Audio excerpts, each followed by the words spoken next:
let me once again very quickly introduce our speakers who come together under this topic of developing and implementing digital foreign policy. And there are a lot of questions that we can discuss under this topic. So I'm really interested in what they have to say. And then also, I'm just as interested in your comments and questions, again, which you can post in the chat. And this time, my colleague, Natasha Perucica from the Belgrade office will be monitoring the chat closely and will bring your questions and comments back to us. But without further ado, let me again introduce the speakers for this roundtable. We have Dr. Jon Fanzun, who is the Special Envoy for Cyber, Foreign and Security Policy in Switzerland. We have Ambassador Tobias Feakin, who is Ambassador for Cyber Affairs and Critical Technology from Australia. And certainly last but not least, Ambassador Nathalie Jaarsma, who is the Ambassador at Large for Security Policy and Cyber from the Netherlands. So I think without further ado, let us dive into the discussion and with an initial question, which I have prepared for each speaker. I would like to start with you, Jon, if I may. And it's a very broad question. So we know Switzerland just launched its comprehensive digital foreign policy strategy. That kind of brings me to the question, why should states have a digital foreign policy? And what should be its main pillars from your perspective? Yeah, thank you very much. Thank you for the invitation, dear colleagues, ladies and gentlemen. Thank you also for joining this session. I can answer it for Switzerland, but probably it is true for other countries as well, why to have a digital foreign policy. I see 4 reasons for that. The first reason is that the technological transformation itself, which is transforming our societies with increasing speed. Developments in areas such as cloud computing, machine learning, and automation are moving at a rapid pace. So we can also expect to see further, sometimes disruptive changes. I think this poses many new questions with regard to how we live, work, and also interact with each other. I mean, this session or this conference is a practical example for that. A year ago, probably we would have met in Geneva or somewhere else, or now we meet virtually, and each of us is in another place in the world, in another area, and so we can meet. The second reason is the increasing geopolitical and authoritarian trends that we all are witnessing the last years, I would say. 15 years ago, Thomas Friedman published his bestseller, The World is Flat, predicting a level playing field across the world. Today, I would say we have to admit that this was an expression of excessive optimism. Today, we see, on the one hand, breathtaking speed with regard to the spread of technologies around the world. On the other hand, we also see growing political fragmentation, new regulatory and technological barriers, and new technologies are increasingly used for surveillance or control. We are also witnessing a race between different powers for the development of new technologies and fragmentations of supply chains. So today's world is far from flat and homogeneous, but increasingly fragmented. In short, we see digital geopolitics as a return of geopolitics. The consequence, countries like Switzerland and others need to define their position on these issues. The third reason is the increasing importance of the private sector. Large operations based in the US or in China and elsewhere are assuming dominant positions and are establishing their own standards. Thanks to their general terms and condition of use, they're also able to influence the everyday lives of billions of users. Also, that poses new challenges to governments and states, how to engage with these actors. A fourth reason that I see is to get active in digital diplomacy is that the rules applying to cyberspace are still not well defined. There is, of course, the general consensus that international law applies in cyberspace. Yet, Much work remains to be done in defining what this means for the governance of cyberspace. The ongoing discussion at the UN showed that these issues require a long breath and a lot of diplomatic work in Geneva and also elsewhere. Ladies and gentlemen, just a few points for the second question. What are the pillars for digital foreign policy? I will not repeat what Federal Councillor Cassis already told us and explained also the strategy. I just want to highlight just a few elements of the strategy or few thoughts about this. First, a digital foreign policy needs to engage with rulemaking for the digital area. This takes place in many international fora. Cybersecurity is discussed within the UN, at the OSCE, the ITU, or the OECD, and also in settings like the G20 or G7. Internet governance is happening also in multi-stakeholder fora such as ICANN and at the UN Internet Governance Forum. There are also many emerging fora for discussing the governance of artificial intelligence. What means that? That means that digital issues are being discussed almost everywhere, and that requires for governments a lot of coordination and an efficient managing of resources. And I think it is necessary to get the priorities right, and that is for every country a little bit different, I would say. The second I want to add here is the digital foreign policy also needs to deal with the increasing geopolitical competition, as I told before, and over critical technologies and their usage. This requires enforced bilateral as well as multi-stakeholder engagement. Standard setting is getting more important, and we have to engage also in this fora. The third point I just want to mention is there is also opportunity to promote digital technologies for development and economic growth. We should also be supporting others in the safe, secure, and people-centered deployment of digital technologies. That is about capacity building. And the last but not least point, the fourth point I want to mention here is the human dimension of the digital technologies.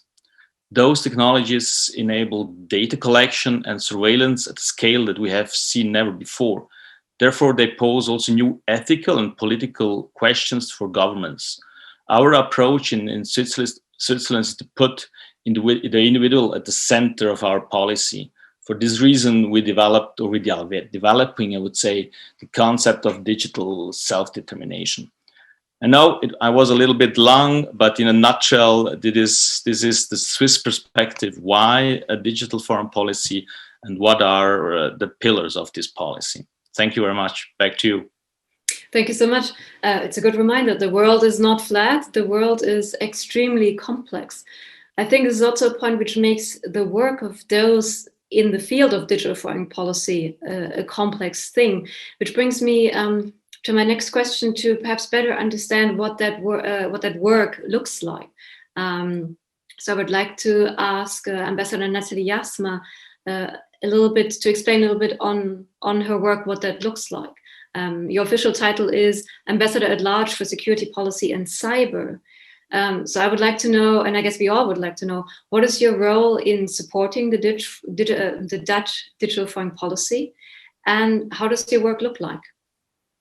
Yeah, thank you, Katharina, and good day to all of you. Well, let me start with a little bit of history on our cyber activities. In 2014, we decided to establish a task force specifically for cyber policy within the Ministry of Foreign Affairs, and a task force because it would not fall in the traditional hierarchy of the MFA. Why? Because we wanted the task force to combine three perspectives. First, security, second, human rights, and third, the economic and multi-stakeholder angle, in the sense that the private sector owns and controls the majority of the internet, and engagement with the private sector would be needed for any kind of foreign policy. And the tech community and academia also form part of this approach. But for practical reasons, it was officially placed under the Security Directorate. In those years, we as MFA were really pioneers within our government. The global conference on cyberspace that we hosted in The Hague in 2015 created a center of gravity for our interagency coordination, and especially with our ministries of Justice, Homeland Security, and Economic Affairs. And that was really key for us to develop a joint international cyber strategy that was sent to Parliament in 2017. A year later, in 2018, meanwhile the international attention for cyber and digital challenges had grown, we established the position of ambassador for security policy and cyber that my predecessor Timo Koster held for 2 years. So I took over last fall. And the Dutch Ministerial Council actually decides about the appointments and thus gives the mandate to this ambassador to represent the entire Dutch government. And I actually liked what John was just saying, that indeed a lot of coordination is needed. And that is what I also notice. Policy-wise, what am I involved with? Basically in 5 streams of work. First, to contribute to an international normative framework. So, for example, I represent the Netherlands in the open-ended working group. Second, to hire the costs for malicious actors by, among others, diplomatic response. And this includes coordination with other countries, but also the question how the private sector can play a stronger role. Third, capacity building in order to help other countries increase their cyber resilience and to also be part of this international discussion. So, for example, by providing trainings on international law. And capacity building and sharing of best practices is also at the core of the Global Forum on Cyber Expertise. And I noticed that Chris Painter is in the other panel, of course. And so in the Global Forum on Cyber Expertise, the Dutch government helped to establish it some years ago. The fourth working stream links to human rights and individual freedoms. So, for example, we do how to deal with disinformation, counter internet shutdowns, and how to address challenges around algorithms. And the Freedom Online Coalition is important to mention in this regard. And in addition, there is a 5th working stream that is growing, and that concerns new digital technology, challenges around 5G, artificial intelligence, quantum computing, for example. And of course, our ministry works on some other areas of digital foreign policy that I would just briefly like to mention, so you have the full picture. One of them is development assistance and the way we try to help bridge the digital divide. Second is the area of how we use digital means for our own external communication. Third is the way we deliver consular services. And lastly, we have started to use big data for better predictions, for example, on early warning for conflicts. Thank you. Back to you, Katharina. Thank you so much again for this very broad overview, and it really gives us a sense of all the things that are included in digital foreign policy and all the things that are included in your work, which is very interesting. Also noting the overlaps between countries in their approach to digital foreign policy, but also perhaps the more specific differences. I would like to turn now to Ambassador Feakin and Australia. There's one particular reason for this, because Australia was one of the first countries that published a comprehensive digital foreign policy strategy in 2017 and has since already published a progress report. And so basically with that question, I would like to turn to you, Ambassador Feakin, for basically your role in the process and any lessons learned from this process that, if you compare different countries, has been going on for quite a while. Katrina, thank you very much. I could probably complete a hat trick as well there, which is we are currently in the final stages of a development of a new strategy which encompasses the new mandate of this position, which is to encompass critical technologies as well. And I firstly got to say, I love the format of this. It feels like the battle of the ambassadors, the fact that we've got 2 rooms full of ambassadors facing off against each other. My anxiety started to rise when I saw people wanting to leave. So my job and our job for Nathalie and John is to keep everyone in the room, and maybe we can get word across to the other room that they should come into our room. I love it. Look, yeah, you're right. In 2017, when I landed in this job, my biggest task was developing an international cyber engagement strategy, putting into paper into a strategy what Australia wanted out of cyberspace across its whole spectrum of national interest. And that's where we began. It's not just a national security issue. This is about, oh, I can see someone's joined, we're winning. So it's across the spectrum of interest that we have. And we made sure that our strategy really was about, well, what's our economic interest? What's our national security interests? How are we going to assist others in developing their ability to respond to the threats that we see? How do we champion human rights? How do we address internet governance issues? And how do we use tech for development purposes? So, you're hearing some similar themes now in the way that governments are approaching it.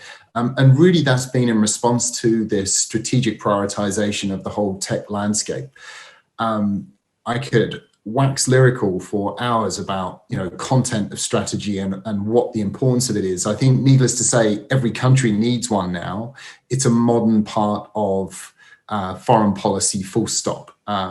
So if a country doesn't have one, I'd implore them to get moving on it. What lessons can I give them from this process? What have I learned? Well, I've learned an awful lot. Perhaps if I distill it into 3 key areas, always seems like good things come in 3s. Firstly, well, what is it good for? Well, it gives you, your global partners, an understanding of what it is you're trying to represent in the international arena. What kind of values, what kind of principles are you wanting to try and embody?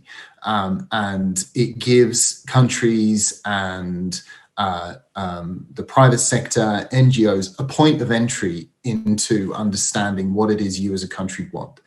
And then from that point, they can then engage with you and develop off the back of the ideas that you have. And that, from our point of view, that's been hugely successful. And I'll come on to that in a moment. What it also does under this first point is it binds you as a community domestically. So it binds your cross-government coordination. As long as you've engaged with all the relevant departments, it pulls them in. As long as you've engaged with your private sector to listen to what it is they want to offer in the international domain as well, and they can see their words in that strategy, it binds them into what it is you're representing. And similarly with NGOs and also academia, making sure, and civil society, that they are included in the words, they see them, and that gives you buy-in from your broader digital community, which is vital in this area, as John and Nathalie have been outlining. It also helps your ministers really have top lines to speak to. And the trick is to give, whilst a reasonable amount of information, keep it simple enough that it gives good, clear messaging for ministers to take out into the international environment and deliver when they're on their travels too. The second part of this is the lesson that I learned is it's vital to push the boundaries of what it is you're saying, especially when we talk about the cyberspace aspects and the government cyber aspects of a strategy. So much of that has traditionally been masked in secrecy and, the intelligence world. And probably one of the biggest lessons I could give is push the boundaries of what you're saying, increase the level of transparency, because there is so much that you can say, which doesn't necessarily need to stay in the top secret lockups of darkened rooms. Necessarily, still, there will be an awful lot that does go on still in that secret world. But there's so much that you can say as a government about what it means to operate in cyberspace. Whether it be, for Australia, our quite lengthy discussion about our offensive cyber capability and our position on international law and constantly pushing the boundary of what's being said. But also even in an area like digital trade, where, we felt it was almost like playing a game of poker. If we put down maybe our first couple of cards on the table, i.e., here's your rules of engagement, here are our digital principles. If you want to do trade with us, you need to be looking at these digital principles in order to get into that, the first base of a digital agreement. And then we'll take it from there. So, pushing the boundaries is vital. Then, thirdly, ensure that you do bring along as many of the community as possible. Yes, all your government colleagues, and you'll spend a lot of time rallying everyone around the cause and keeping everyone together as a group. But also your private sector stakeholders, and find your allies in the private sector. And one area that I've found invaluable in this is through the capacity building work that we've done. It has accelerated at a rate that I probably didn't even envisage when we started. When I began this position, we had a $4 million Australian $4 million investment in capacity building, which in government spend is, it's a beginning, but it's not a great deal. Now we've invested well over 60 million, and that is going to increase a lot over the coming months when we make particular announcements. There's a lot that we now see the value in assisting our partners in upgrading their cyber resilience and their broader engagement in digital and critical technology issues, policy, standard setting, and the like. And what I've seen with that is if you harness what the private sector have and work with a whole range of different private sector entities, you access so many different partners, so many parts of the globe that wouldn't necessarily listen to a government. So, for example, we've worked with Qantas on uplifting aviation cybersecurity in the Asia Pacific. And that has brought a whole range of different airports, other aviation firms, systems integrators into that community. We've worked with banking sector. Commonwealth Bank has been a big partner for us, a big bank here in Australia. Telstra, a big telecommunications firm here in Australia, and a whole range, even down to tiny little small to medium enterprises, which have very distinct small capabilities, which are incredibly effective at assisting other partners in uplifting their capabilities. So doing that also creates a great narrative for everyone who's involved. You're uplifting capability, you are assisting in development in particular parts of the globe, and I think bringing freedom of communications, good principles of human rights, access to that communications, and encouraging, if you like, all the good things that the internet has brought us, certainly in that area. Now, I'm leaving a whole part of the discussion really, which is this broader critical technology space, but I'm sure we'll get into that in a moment. And that's probably more than enough from me for this first question. So thanks very much. Thank you so much. Thank you to our three speakers for really making us think and to use to not so much pushing our buttons, but really, getting our heads going. I'm personally really interested in two aspects, which is this coordination challenge that most of you mentioned, and how you address it specifically in your countries and within the ministry, but also this capacity building aspect. However, this event is not about me, but about the questions from the audience. So I would like to bring in those questions and comments first. And for that, I turn to my colleague, Natasha Perucic from Belgrade. Hello to everyone. Even though initially our participants were rather shy in the chat, we were able to gather some very pertinent question. I would like to start first with a comment that was raised that big data foresight planning is very important and useful for the development of effective foreign policy, including its digital aspects. But now to get back to the questions which are related to data, but more specifically to AI, we had a question from Brazilian diplomat Eugenio Garcia, who asked, which AI tools do you think would be most useful for diplomatic practice? Another question that is related to AI has been raised with regard to the comfort level and capabilities of incorporating machine learning in designing and executing foreign policies. There was also a question related to internet resources. So the exact question was, is there any digital policy with internet resource domain name or IP address policy or routing security policy, or in digital transformation in each country? And this was an open question to all panelists. And lastly, we received a question for small island states. The question was the following: do you see the benefit of small states designating an ambassador for security and technology, and who have been your external stakeholders? That would be all from the chat right now. Thank you so much, Natasha. Quite a broad range of questions and challenges. We only have 15 minutes left, so basically I want to use this opportunity to hand over these questions and comments to our speakers, but maybe perhaps also combine this with a final word from each of you. So to just sum up from myself, I have this question on the challenge of coordination within the ministry, within the country. Then we had a number of questions on technological tools for diplomacy and foreign policy, big data, AI, machine learning specifically, and then how you handle the question of internet resources.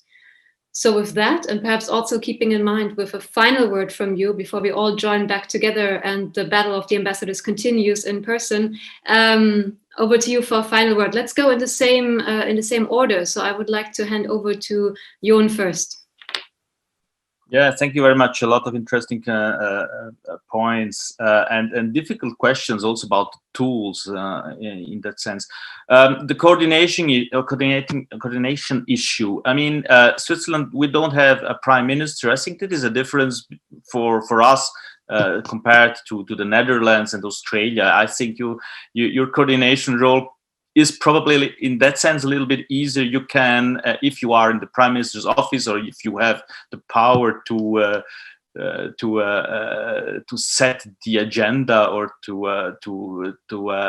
go in one direction with a decision, a little bit easier way to do it. But I think for the rest, we have the situation that order in our case, and probably also in the case of Australia and the Netherlands, different agencies are competent for different issues and fora, and that is a lot. That is really a challenge, I would say. And also, as Toby said, I mean, we have to get modern and to get to change the way we coordinate. And sometimes I think the COVID-19 situation is an accelerator how to accelerate also our thinking and how we work together. I don't say that this is a positive thing about the COVID situation, but I think that is also the question about digital tools. I cannot answer the specific questions, but I think we made a lot of progress. But still, when we talk about digital diplomacy, I think we are further down the road when it comes to how to engage, as also Toby explained, how to engage with others, how to share experience. We are further advanced than we are in case of Switzerland, I would say, in terms how we are organized with digital tools and such things. And just one word. When I look at my colleagues in the Netherlands and Australia, I saw your map, digital map, DiploMap, that we are 3 examples of comprehensive digital foreign policy. It's good to see that, but my experience, I'm doing that for 2 years or so. A lot of work to be done to really have to implement the strategy and to really get the results out. I look also at Australia when you talk about budgets. That is also, I think, one important aspect when it comes to capacity building, and there is a lot to do, and I think a lot also to do in a cooperative manner together with other countries that are like-minded. Thank you. Thank you so much. Nathalie, your last words, so to speak. Yeah, thank you, Katharina. Unfortunately, I'm not an expert in digital tools, but I noticed in the chat that there is interest in big data. Perhaps, even though I'm not an expert, but perhaps for further reading, I know that on the website of the EU, there is information on early warning for conflict prevention, and a lot of sort of data and what to follow and what kind of trigger. So perhaps people want to look at that. But on the coordination, I definitely would like to say a few words. And John, even though we do have a prime minister, we don't have a big prime minister's office, so we don't have sort of this executive system. So coordination is equally challenging, I assume. What helps in our system, I think, first of all, is that we have cyber diplomats abroad. So they are part of our team. They are the eyes and ears and also mouth of the Ministry of Foreign Affairs. So, of course, they need to receive information, and they sometimes, as sometimes is the case, notice that there is not entirely a coherent policy coming from The Hague. So they can flag, hey, this needs to be coordinated. At the same time, it also works brilliantly as a one team. Currently, somebody in our ministry is doing an independent evaluation of how our cyber policy is actually being implemented. And I just forwarded an email by our colleague in Geneva, who is actually also listening in at the moment, who forwarded an email with reports to our diplomats, cyber diplomats in bilateral missions, in multilateral missions, but also to our Ministry of Economic Affairs, our Ministry of Justice. So in a way, by sharing the information, there is already some sort of coordinating mechanism. So that's foreign diplomats. What also helps is that we are part of the EU. So, of course, the Commission comes with proposals, and we have a system to reflect on those proposals. We have a coordinating mechanism for that. And it forces us to actually coordinate between, well, among the various ministries to come up with a coherent response to the Commission's proposals. And also if we want to bring certain initiatives to the attention of the broader EU. Sorry, that was a glass. But yeah, of course, it is challenging, and especially if the main negotiator in a certain multilateral organization is from another ministry, and we tend, as MFA, to support this person by sort of including or creating some sort of team around that person with experts from the various ministries, but then also people who understand the geopolitical realities. And that's more MFA related. Thank you. Thank you so much. I really appreciate those comments on coordination questions and those kind of practical examples. But over to Australia. Yeah, sure. Well, what can I pick up on? I love the idea that maybe machine learning can take the jobs of diplomats. Sorry, I know I'm over translating what that was. The question was, I mean, serious question on the data holdings that diplomatic departments have. Certainly something we're going through is looking at how we can use our data holdings more smartly and, you know, look across our data sets to ensure that we're making more evidence-based decisions.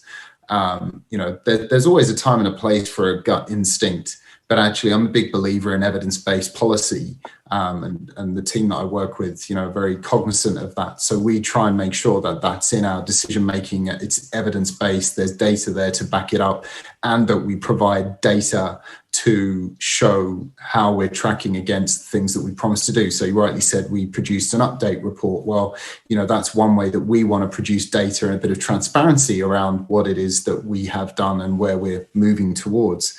I think on the really important question of small island states. Now, we in Australia, we spend a lot of time with our Pacific friends and partners in working on basic issues of connectivity, of what cybersecurity looks like, but also equally, well, how do the Pacific Islands engage internationally? So I do see an important role for these kinds of positions in Pacific Islands and in small islands to ensure that their voices are very clearly heard within organizations like the UN, within the ITU, within ICANN, wherever it might be, this very disparate conversation that we're having, to ensure that their voices are there and well represented. So I do think it's vital that we do that. We, and Nathalie has also been part of this effort that we've done together of trying to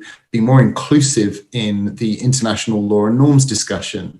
And I'm really proud of some of the work we've done with Pacific Island partners in ensuring that the right representation is there at the UN with good knowledge on the various issues that are going to be discussed. So I think it's a really important part of capacity building as we go forward, because the last thing that you want is those that are least connected and least able to deliver cyber security at the current point are left behind in this discussion. That's not a good place. It's going to increase the digital divide. It's going to reinforce a lot of the inequalities that we see already.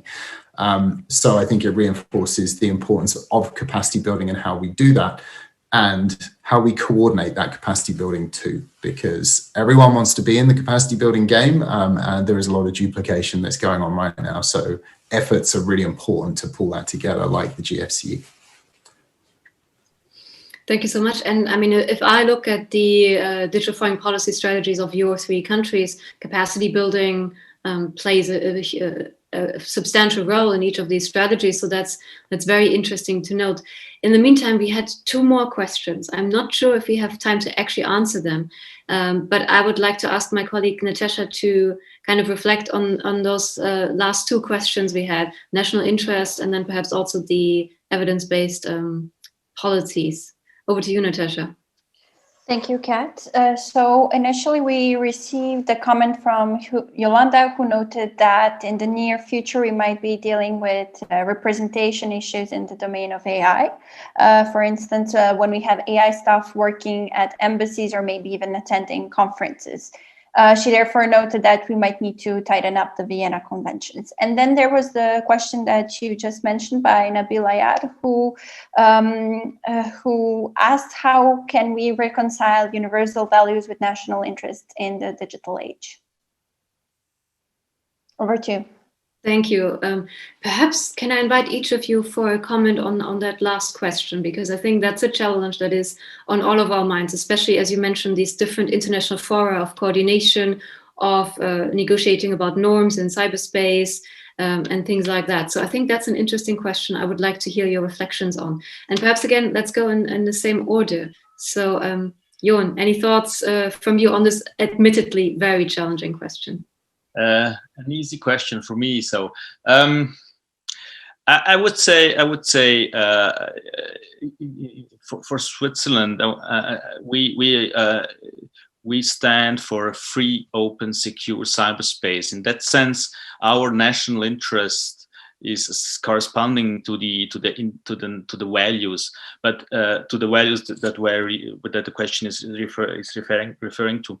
But when we look at the international scene, and as I explained at the beginning, we see digital geopolitics. That means that there is a division. So, and that is also the role of Switzerland, I would say. We are like-minded with our colleagues in Australia and the Netherlands, but we are not part of the European Union, of NATO. So we have a bit of different approach, and I would say as a bridge builder, we try to bridge the national interest and the values in the sense that we are that we are trying to advance these values and to talk to each other. But when it comes to cyber, I would say the difficulty is to find where is the common ground. And probably there is in some areas, probably supply chain or other areas that is of interest of everybody can be part to try to find more consensus. Not the big questions. Probably supply chain is the wrong answer. It was just coming to my mind, but to find where the niches are, where we can talk together and find solutions that are in correspondence with the universal values that the questionnaire was referring to. Mm-hmm. Nathalie, over to you. Yeah, I think the starting point is international law, and also being transparent in the way you as a country interpreted the international law, and so communicate about that. I mean, Toby mentioned the transparency, and that it is very important to understand each other, but also to create expectations towards others. So I think that is very clear as a starting point, but also with activities that are more covert. I think for the Netherlands, I can say that we will always follow international law, and and we have sort of checks and balances within our systems to control the more covert action. So, for example, the laws that we have in place for our security services and the oversight, also by Parliament, is very well organized, I think, and is being reviewed every so many years.